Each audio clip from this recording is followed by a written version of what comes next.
সর্ষে ইলিশ না চিংড়ির মালাইকারি, লতা মঙ্গেশকর না আশা ভোঁসলে, উত্তর দেওয়া কঠিন। তেমনি পাহাড় না সমুদ্র, কোনটা বেশি পছন্দের? আচ্ছা, দুটোই যদি একসাথে পাওয়া যায়? হ্যাঁ, ঠিক তাই। কিছুদিন আগেই আমরা 4 জনে মিলে দিন 4 একটি ছোট্ট ফ্যামিলি ট্যুরে গেছিলাম, যার মধ্যে বঙ্গোপসাগর এবং পূর্বঘাট পর্বতমালা দুটোরই স্বাদ পেয়েছি মাত্র 3 ঘন্টার দূরত্বের ব্যবধানে।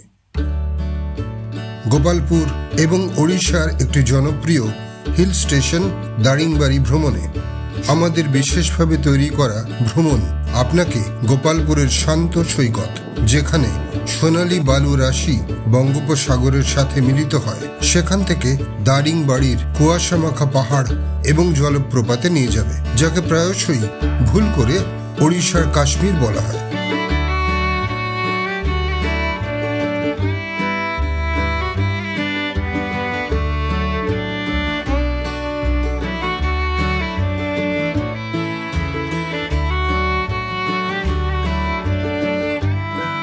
কিভাবে যাবেন, কি দেখবেন, কোথায় থাকবেন, কত খরচ হতে পারে, কি কি সুবিধে, কি কি অসুবিধে হতে পারে, সবকিছু পাবেন এই ভিডিওতে। ডিসি জিওগ্রাফিক চ্যানেলের নতুন দর্শক হলে অবশ্যই সাবস্ক্রাইব করুন।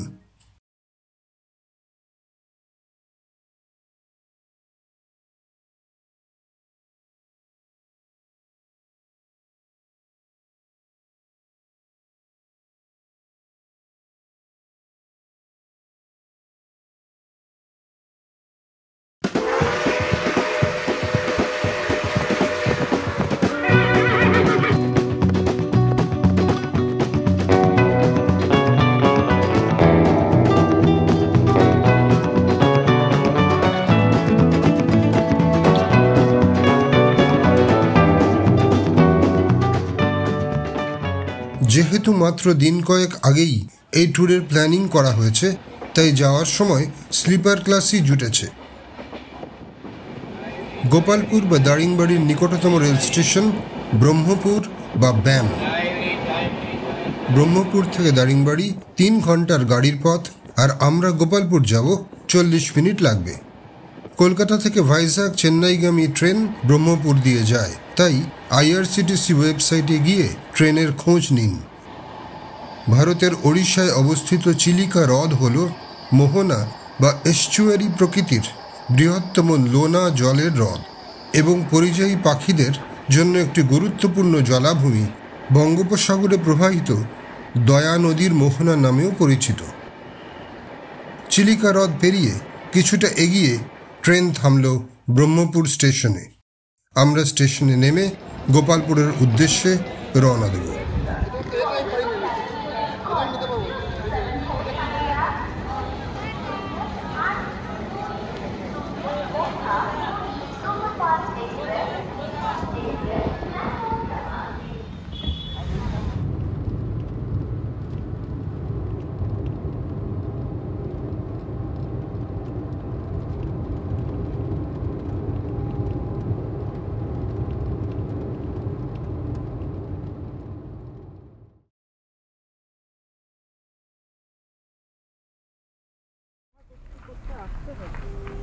টাইম ছিল নাকি আমাদের? ঢাকাটা পড়বো কখন?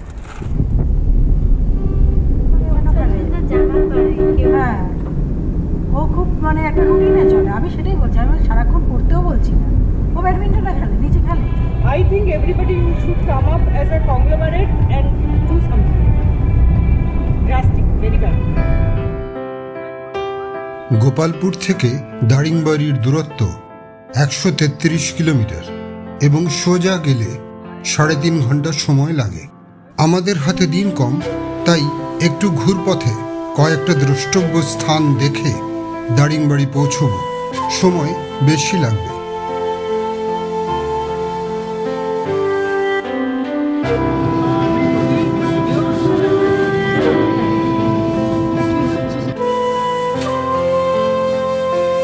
গোপালপুর ছাড়িয়ে কিছু দূর এগোলেই দুপাশের দিগন্তে এসে দেখা দেবে পাহাড়ের সারি। কখনো দুপাশে, কখনো সামনে এসে হাজির হবে পূর্বঘাট পর্বতমালার সারি, আর আপনি চলেছেন মাঝখানের দারুণ রাস্তা দিয়ে। চমৎকার দৃশ্য।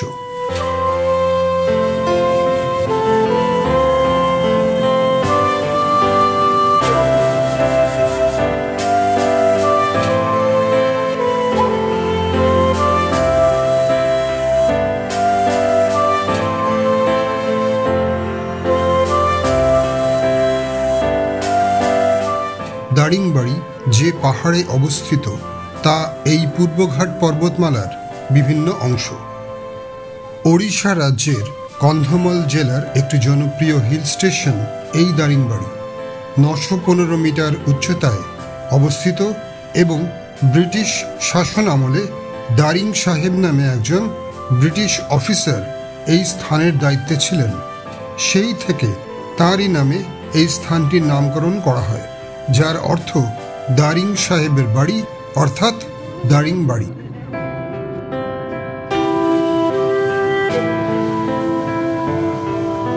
আমাদের প্রথম দেখার জায়গা তপ্তপানি।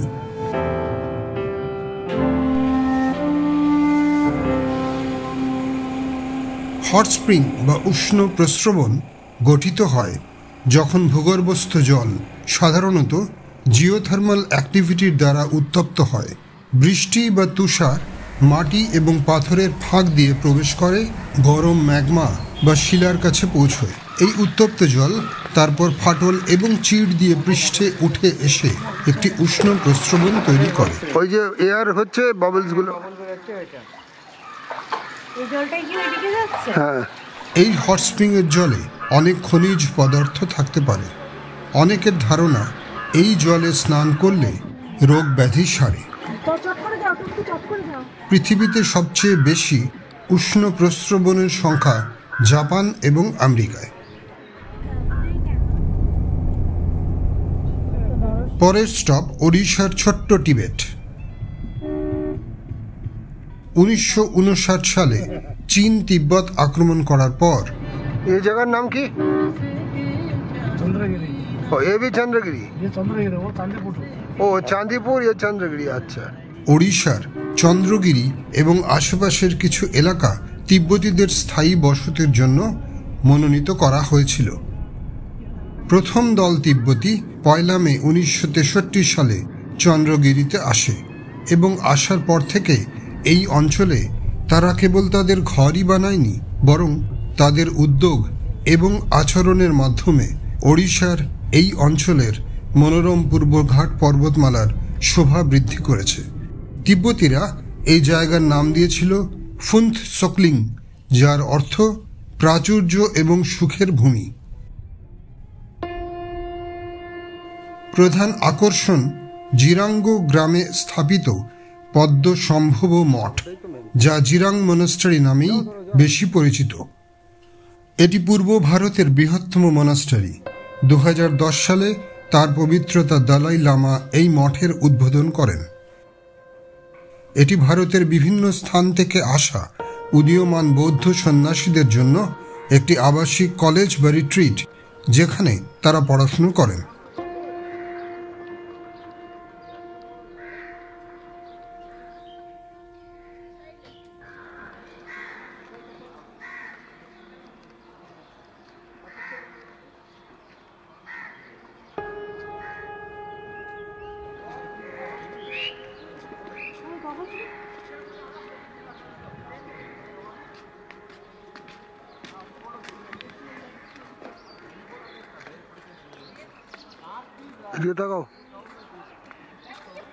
ছবি হচ্ছে নাকি?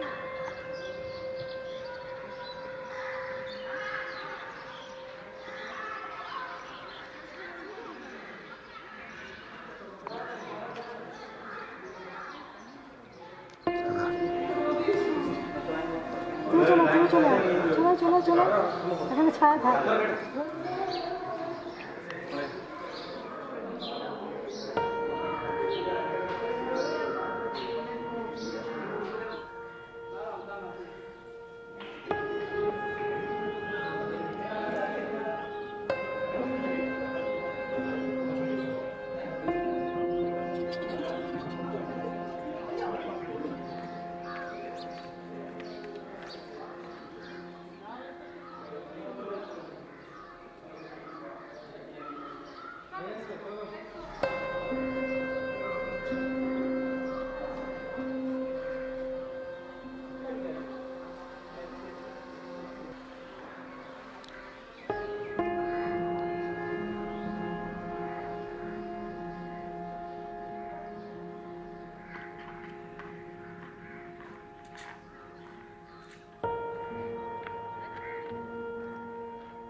না। জিরাং মনাস্টারির ক্যান্টিনে সামান্য কিছু টিফিন সেরে যাব খাসাড়া ওয়াটারফল দেখতে।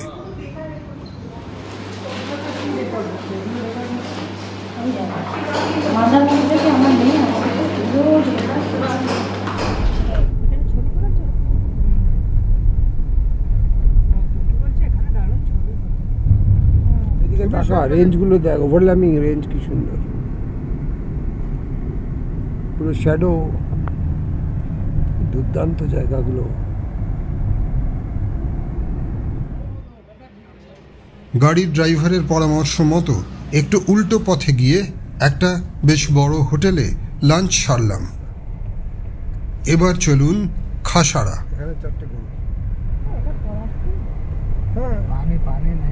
পলাশ ফুল বা শিমুল ফুল,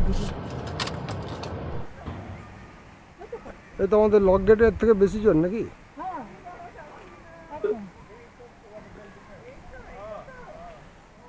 এটা আমাদের লক গেটের থেকে বেশি। এই জায়গাটা দেখতে ভালো। হ্যাঁ, দেখেছিস?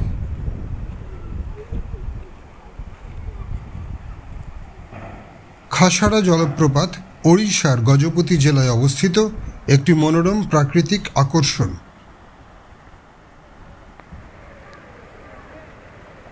সবুজ বন এবং পাহাড় দ্বারা বেষ্টিত।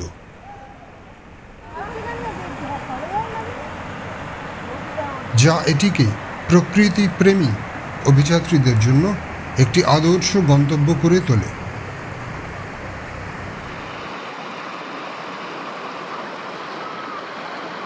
তবে বর্ষায় এলে এর পরিপূর্ণ রূপ দেখতে পাবেন।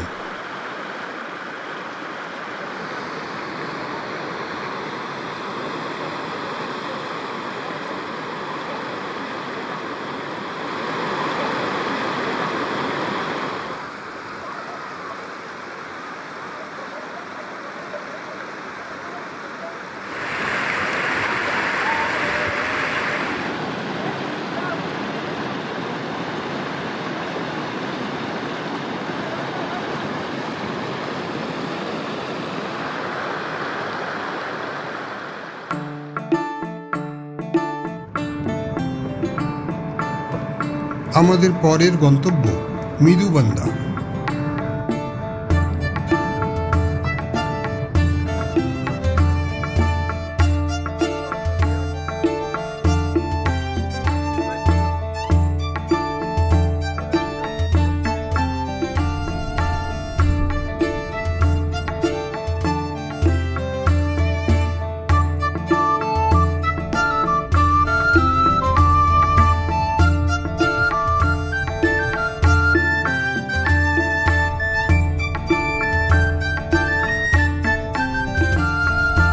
দারিংবাড়িতে এসে আপনি খুব বিখ্যাত সাইট সিইং কিংবা নামকরা সব পাহাড় বা ওয়াটারফল পাবেন না, কিন্তু যেটা পাবেন সেটা হলো নিখাদ, অখ্যাত এবং তাই এখনো অক্ষত প্রকৃতি।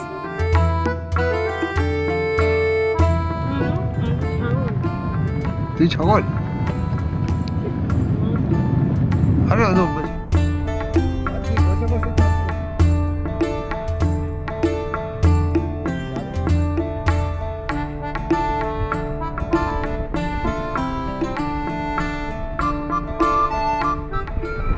আসবি, এখানেই থেকে যাবো। কিন্তু আমরা যে রাস্তায় বসে ছবি তুলেছিলাম ওরকম ওটা একদম স্ট্রেট রাস্তা, কি সুন্দর ছিল। তো প্লেনস,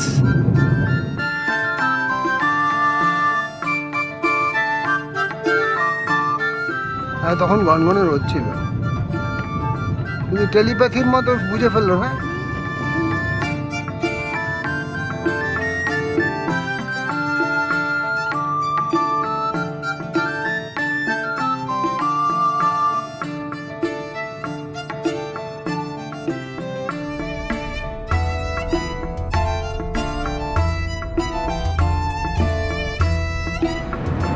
कितना साल पहले बनाना बना शायद? 1 साल हुआ। 1 साल? 1 साल में सब कंप्लीट हो गया। नॉर्मल, ये तो नॉर्मल लग रही है, रिंकी तो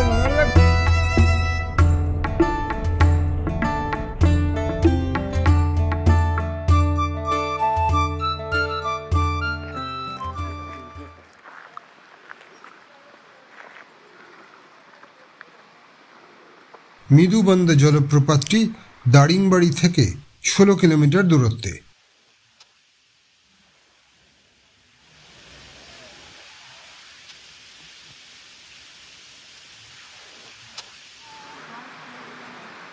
জলপ্রপাতটি দেখতে গেলে পার্কিং এলাকা থেকে প্রায় 187টি সিঁড়ি নিচে নামতে হবে। চারিদিকের সবুজ দৃশ্য আপনাকে আকৃষ্ট করবেই।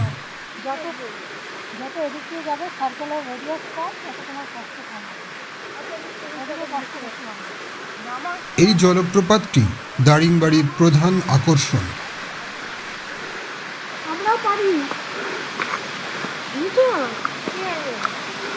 তোমার ছোট মেয়ে নাচতে পারে, আমিও পারি।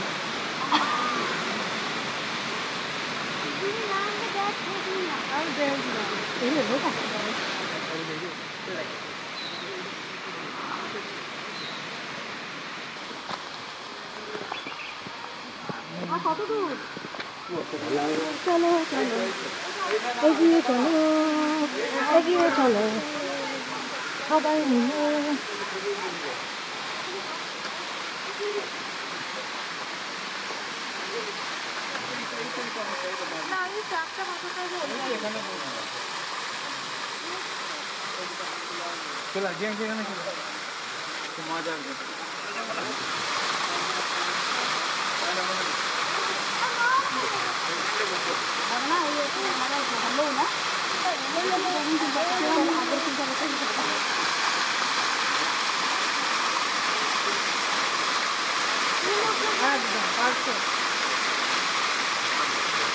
আবার কি সবগুলো পোজ নাই তো?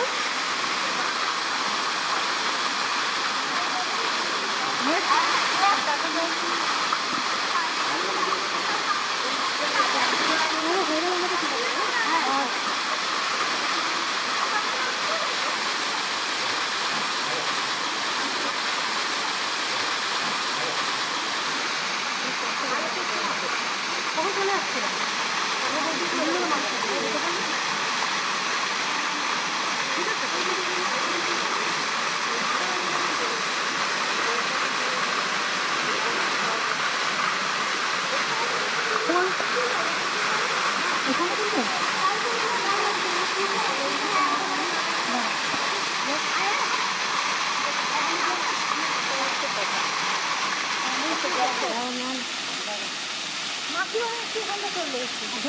क्या कुछ कर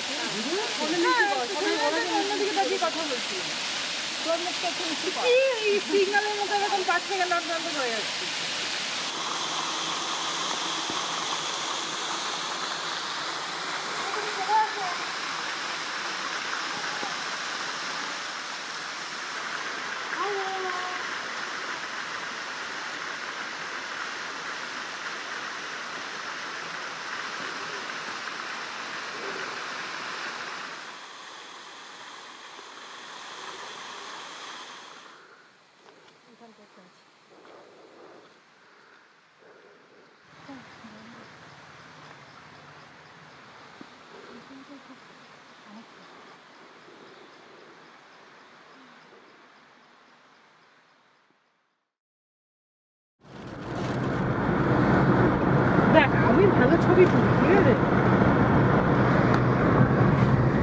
কে বলে সেটা তুই? গরুটা ভয় পেয়ে পালিয়ে যাচ্ছে তো। বোঝে না, ওরা বুঝছে না কেন। देखो फेंको उसके पास फेंक दो। হাই গরু, চোখ নেই নাকি গরুর? এই গাড়ি আসছে কিন্তু।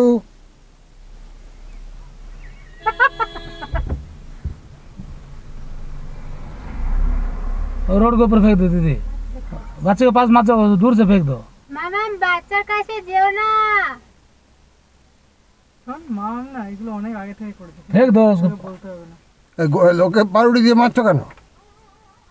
এই তো আসছে সাইড থেকে, দেখে দাও। বাটারওয়ালা বাউডি খাচ্ছে আবার।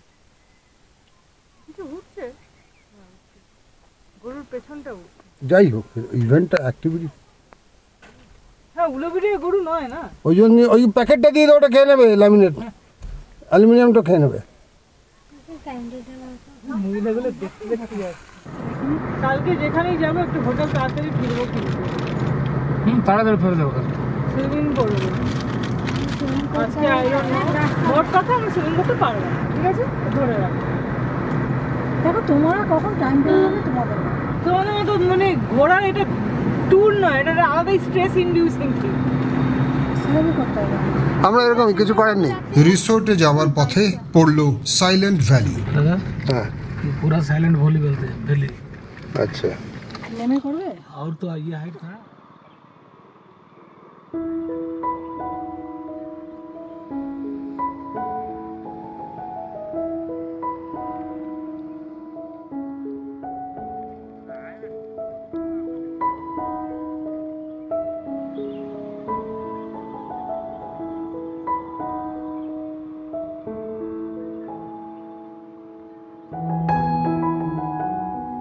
এরপর আমরা দারিংবাড়িতে আমাদের 2 রাতের আস্তানা ইউটোপিয়া রিসোর্টে পৌঁছব।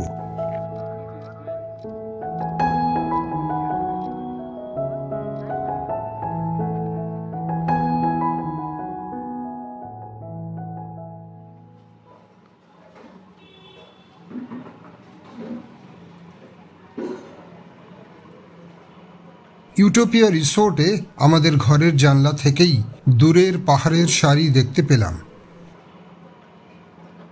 রিম্পি আর টুঙ্কি সুইমিং পুলে নামবেই,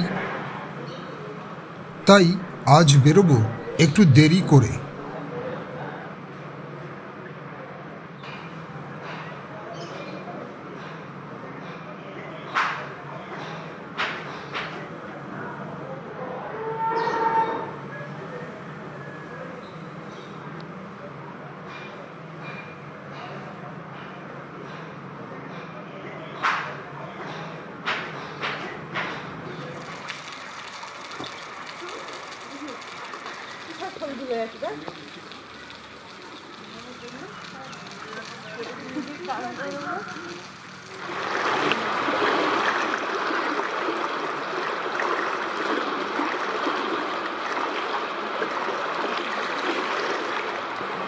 ওই বলটা আবার দেখবে না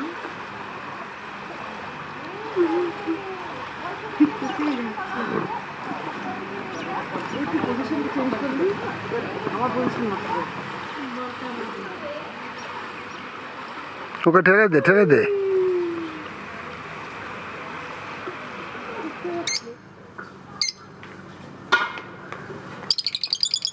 তোর আগে কি আছে?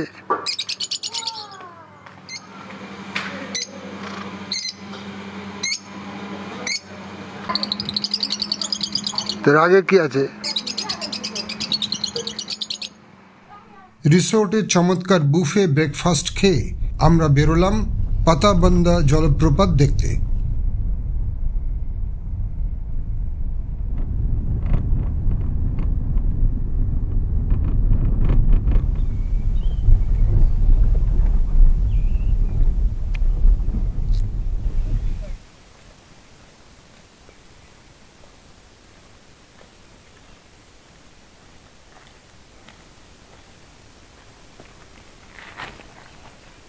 তুমি সাবধানে নামো, ছবি তুলতে গিয়ে কে খাবে। না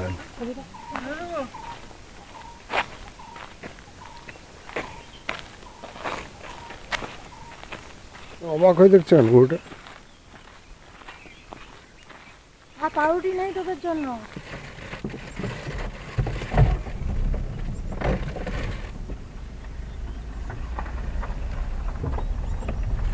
জঙ্গলের পথ দিয়ে অনেকটা যেতে হবে। চমৎকার দৃশ্য, ডিফিকাল্ট রাস্তাটাই তো পুরো বিয়ার গিলস মার্কারে। গাড়িতে যেতে যেতে হঠাৎ দেখি কিছু বানর একটা খোলা মাঠে একটা ফরমেশনে চুপচাপ বসে আছে। মিটিং হচ্ছে নাকি?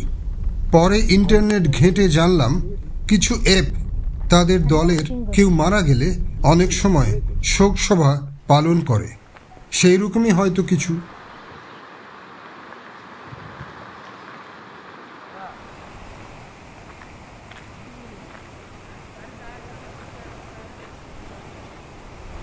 জায়গাটা সুন্দর খুব। যাবে শুটিং হওয়ার মতো।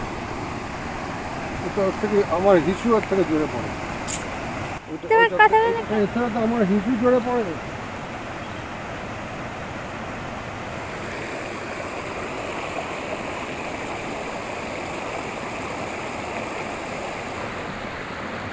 পাতাবান্দা ওয়াটারফল একেবারে ফ্ল্যাট জলপ্রপাত।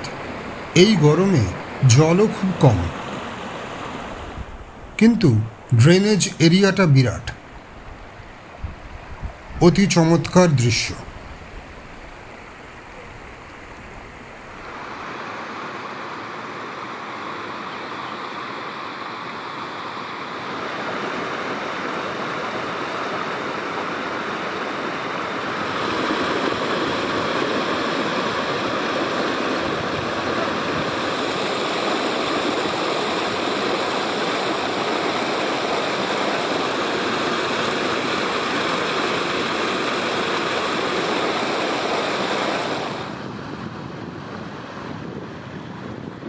হ্যাঁ,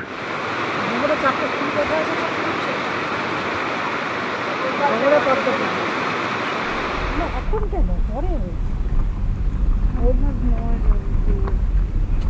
আমি বাবা এদিকটা তুলছে আমি ওদিকটা তুলছে বলে বসেছিলাম না। হ্যাঁ, দুদিকটায় তুললে বেটার হয়। এই সব এলাকা ওড়িশার কন্ধমল জেলায় অবস্থিত। এখনও অধিকাংশ পরিবার দারিদ্র্য সীমার নিচে। আমাদের গাড়ির ড্রাইভার বললেন, এই এলাকার পুরুষরা নাকি বেশি দিন বাঁচে না। অশিক্ষা এবং দারিদ্র্য প্রচুর মানুষকে এখানে জঙ্গলের মহুয়া এবং অন্য কিছু গাছের রস থেকে সহজে উৎপন্ন অ্যালকোহলের নেশায় ঠেলে দেয়। জানেন কি, পুরাণে এই মহুয়া গাছকে কিন্তু অমৃত ফল বলা হয়েছে। সেটা মদের জন্য নয়, মহুয়ার পাতা, ফুল, ছাল, ফল থেকে খাদ্য, ওষুধ, তেল, সুগন্ধি প্রচুর জিনিস পাওয়া যায়। ওয়াইল্ড হারভেস্ট প্রকল্পের আওতায় দেশের অনেক রাজ্যে এই মহুয়া গাছ নিয়ে অনেক কাজ, ট্রেনিং, রিসার্চ চলছে। এবং ব্রিডিং হয় এখানে আর্টিফিশিয়াল টেম্পারেচার করে। কিছু ব্যাপার আছে, এমনি এমনি রাখেন।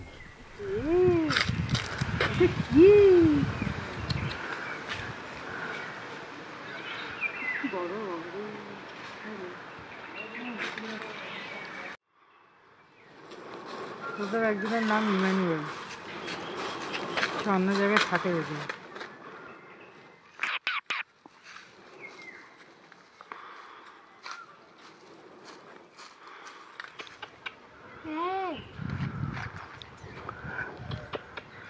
এমু পার্কে একেবারে কাছ থেকে ওই বড় বড় পাখিগুলোকে দেখা গেল। রিম্পি, টুঙ্কি ওদের সাথে ইন্টারঅ্যাক্ট করার অনেক চেষ্টা করলো, কিন্তু কোনো পাত্তা না পেয়ে শেষমেশ আমার ছোট মেয়ে একটা ছাগলকেই বিস্কুট খাওয়ালো।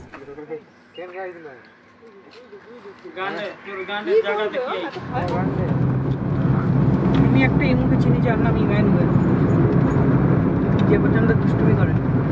সে এখন ক্যামেরা ফেলে দেয়। কোথায়?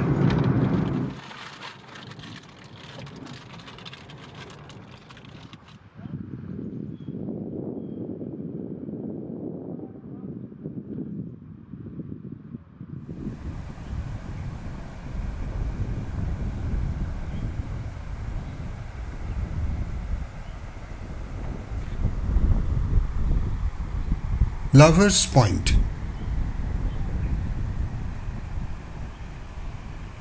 সুন্দর প্রকৃতি আর ওই সুদৃশ্য রংচঙে বেঞ্চগুলো কি লাভার্সদের বসার জন্য? তাই মনে হয়।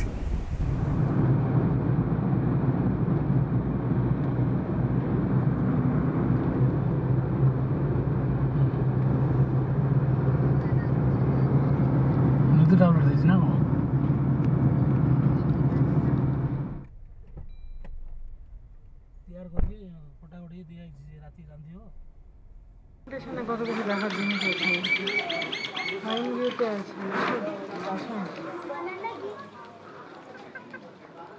দারিংবাড়ি হিল ভিউ পার্ক অন্য অনেক ট্যুরিস্ট প্লেসের সাজানো গোছানো আর্টিফিশিয়াল পার্কেরই মতো।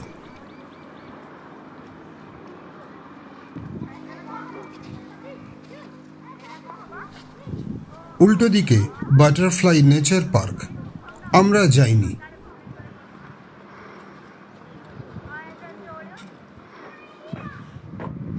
কেন উড়ে গেছে গাছটা?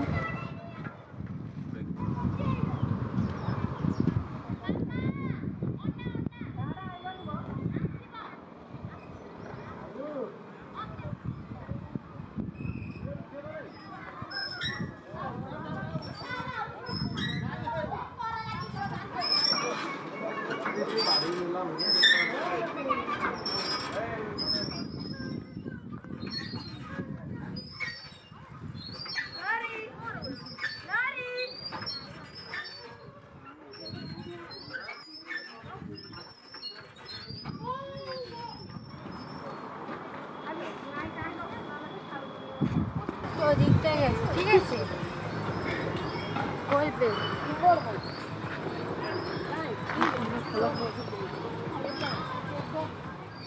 পরের গন্তব্য পাইন ফরেস্ট। সেটা সিমেট্রি, কিন্তু সিমেট্রি মানে হচ্ছে দুটো সাইড একই রকম। হ্যাঁ, এটা সিমেট্রি।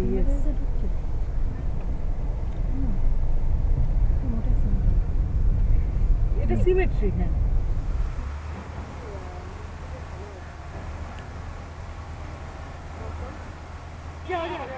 ডগিরে পেছনটা পুরো টকটকে লাল ছিল, বুঝেছো?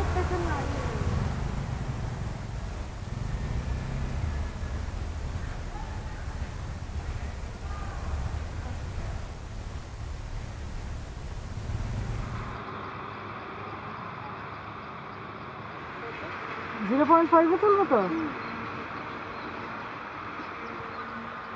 জুম পেতে পারবো।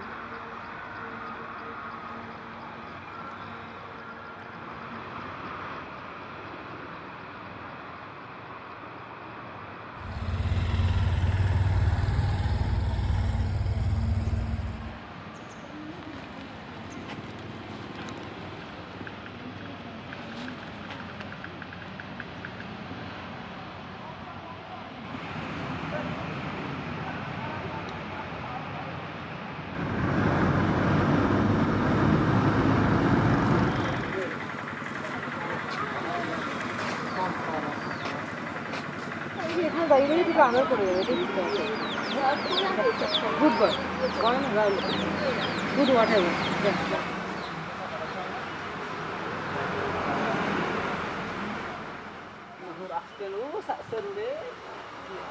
এখানে বসে পড়েছে দাদা দিদির পাশে। কাজের বেলায় কিছু নেই, বললাম ঘোরা পুরো জায়গাটা।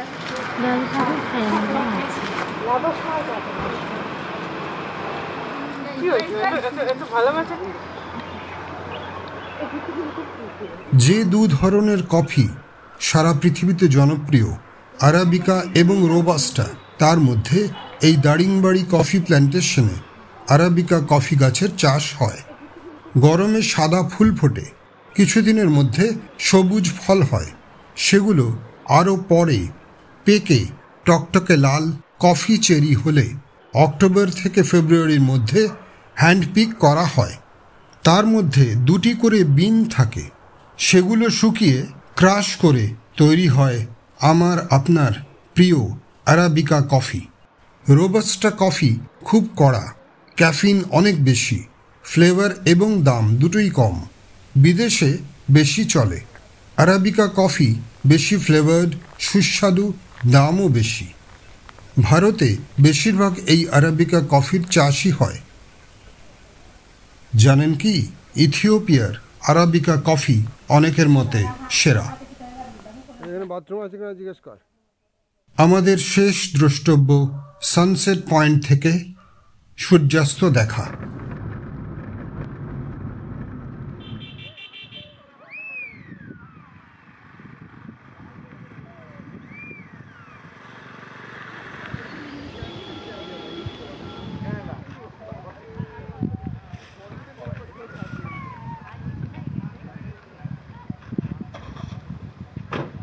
দিনের কর্মকাণ্ড সেরে পাখিরা যেমন বাসায় ফেরে,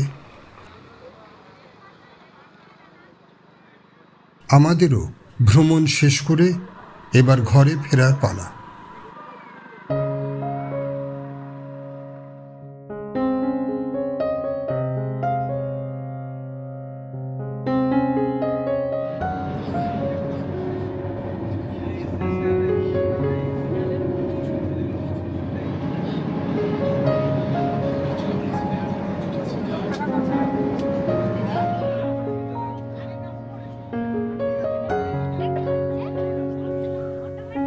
কেমন লাগলো আমাদের এই ভিডিও? আপনার সুচিন্তিত মতামত ইউটিউবে কমেন্ট লিখে জানান। ডিসি জিওগ্রাফিক চ্যানেল সাবস্ক্রাইব করুন। নমস্কার।